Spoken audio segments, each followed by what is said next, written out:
जय श्री कृष्ण।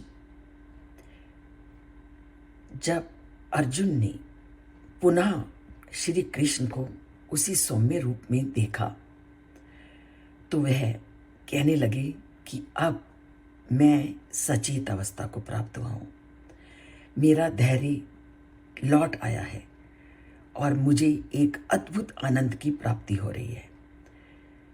जब अर्जुन ने ये वचन बोले तो उस समय श्री कृष्ण के मुख से क्या वचन निकले होंगे। तो श्री कृष्ण क्या बोले उसे हम आज जानते हैं। श्री भगवान उवाच सुदुर्दशम इदम रूपम दृष्टवान असि यन मम देवा अपि अस्य रूपस्य नित्यम दर्शन आकांक्षिणः। कि तुमने मेरे इस रूप को जो देखा है या मेरे साथ जिस रूप के साथ आत्मीय संबंध स्थापित किया है, मेरे इस रूप को देखने के लिए देवता भी हमेशा उत्सुक रहते हैं। उनके मन में भी हमेशा यह इच्छा रहती है कि हम परमात्मा के इस रूप को प्राप्त करें, परंतु वह भी मेरे इस रूप को प्राप्त नहीं कर पाए जो साकार रूप में मैं आप लोगों के साथ हूं। मेरे इस साकार रूप को अभी तक कोई भी देख और समझ नहीं पाया।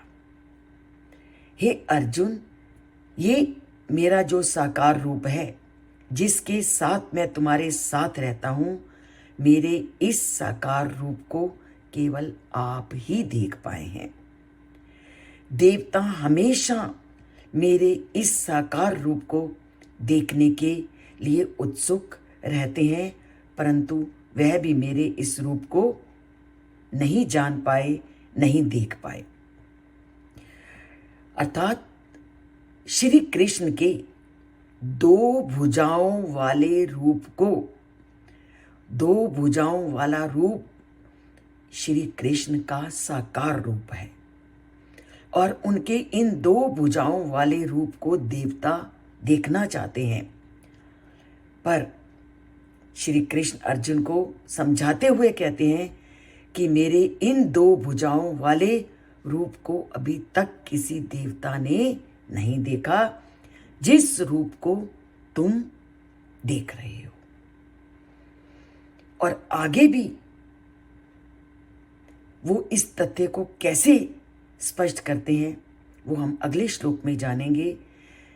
पर ईश्वर के इस दो भुजाओं वाले और एक मनुष्य रूप में जो उन्होंने साकार रूप में जन्म लिया है, उसको देखने का सौभाग्य अर्जुन को प्राप्त हुआ है। तो उनके इस साकार रूप को का सौभाग्य हम भी प्राप्त कर सकें तो उसके लिए क्या जरूरी है?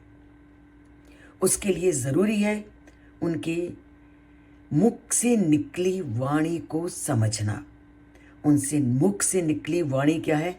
गीता का एक एक श्लोक इकट्ठा ना पढ़ के उसके एक एक श्लोक को भी अगर प्रतिदिन आप सुने, उसको समझें, उसके भाव को जानें और उस भाव को अपने जीवन में लागू करें तो आप भी उस परमपिता परमात्मा के साकार रूप को प्राप्त कर सकेंगे।